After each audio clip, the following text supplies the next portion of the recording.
మన సబ్స్క్రైబ్ మిత్రులకు నమస్కారములు.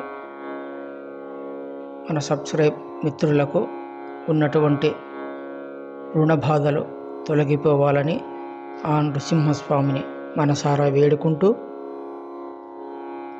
ఈ నృసింహస్వామి రుణమోచన స్తోత్రాన్ని మీకోసం ఈరోజు పఠిస్తూ మీకందరికీ దీన్ని అంకితం చేస్తూ శ్రీ ఖాద్రిలక్ష్మి నృసింహస్వామినే నమః. దేవతాకార్యసిద్ధ్యర్థం సభాస్తంభసముద్భవం శ్రీ నృసింహం మహావీరం నమామి రుణముక్తయే. లక్ష్మ్యాలింగితవామాంగం భక్తానాం వరదాయకం శ్రీ నృసింహం మహావీరం నమామి రుణముక్తయే. ఆంత్రమాలాధరం శంఖం చక్రాబ్జాయుధధారిణం శ్రీ నృసింహం మహావీరం నమామి రుణముక్తయే. స్మరణాత్ సర్వపాపజ్ఞం కద్రూజ వినాశనం శ్రీ నృసింహం మహావీరం నమామి రుణముక్తయే. సింహనాదేన మహతా దిగ్బంధితా భయనాశనం శ్రీ నృసింహం మహావీరం నమామి రుణముక్తయే. ప్రహ్లాదవరదం శ్రీశం దైత్యేశ్వరవిధారిణం శ్రీ నృసింహం మహావీరం నమామి రుణముక్తయే. క్రూరాగ్రైః పీడితానాం భక్తానామభయప్రదం శ్రీ నృసింహం మహావీరం నమామి రుణముక్తయే. వేదవేదాంతయజ్ఞేశం బ్రహ్మరుద్రాధివందితం శ్రీ నృసింహం మహావీరం నమామి రుణముక్తయే. య ఇదం పఠతే నిత్యం రుణమోచన సంజ్ఞితం అనృణేన జాయతే సద్యో ధనం శీఘ్రమావాప్నుయాత్. దేవతాకార్యసిద్ధ్యర్థం సభాస్తంభసముద్భవం శ్రీ నృసింహం మహావీరం నమామి రుణముక్తయే. లక్ష్మ్యాలింగితవామాంగం భక్తానాం వరదాయకం శ్రీ నృసింహం మహావీరం నమామి రుణముక్తయే.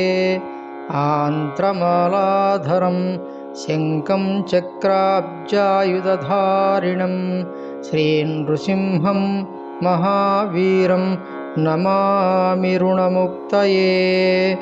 స్మరణాత్ సర్వపాపజ్ఞం కద్రూజ వినాశనం శ్రీ నృసింహం మహావీరం నమామి రుణముక్తయే.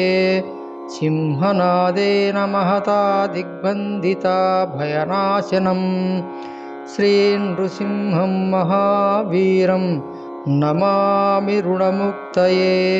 ప్రహ్లాదవరదం శ్రీశం దైత్యేశ్వరవిధారిణం శ్రీ నృసింహం మహావీరం నమామి రుణముక్తయే. క్రూరాగ్రైః పీడితానాం భక్తానామభయప్రదం శ్రీ నృసింహం మహావీరం నమామి రుణముక్తయే. వేదవేదాంతయజ్ఞేశం బ్రహ్మరుద్రాధివందితం శ్రీ నృసింహం మహావీరం నమామి రుణముక్తయే.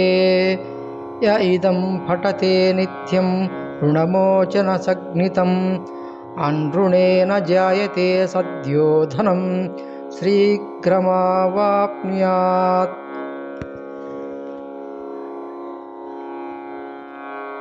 దేవతాకార్యసిద్ధ్యర్థం సభాస్తంభసముద్భవం శ్రీ నృసింహం మహావీరం नमामि ऋणमुक्तये लक्ष्म्यालिङ्गितवामाङ्गं भक्तानां वरदायकं श्रीनृसिंहं महावीरं नमामि ऋणमुक्तये आन्त्रमालाधरं शङ्खं चक्राब्जायुधधारिणं श्रीनृसिंहं महावीरं नमामि ऋणमुक्तये स्मरणात् सर्वपापज्ञं कद्रूजविनाशनं श्रीनृसिंहं महावीरं नमामि ऋणमुक्तये सिंहनादेन महता दिग्बन्धिता भयनाशनं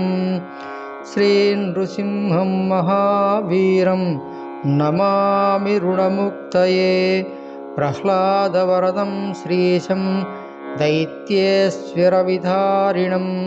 श्रीनृसिंहं महावीरं नमामि ऋणमुक्तये क्रूराग्रैः पीडितानां भक्तानामभयप्रदं श्रीनृसिंहं महावीरं नमामि ऋणमुक्तये वेदवेदान्तयज्ञेशं ब्रह्मरुद्राधिवन्दितं श्रीनृसिंहं महावीरं नमामि ऋणमुक्तये य इदं पठते नित्यं ऋणमोचनसज्ञितम् अनृणेन जायते सद्यो धनं शीघ्रमावाप्नुयात्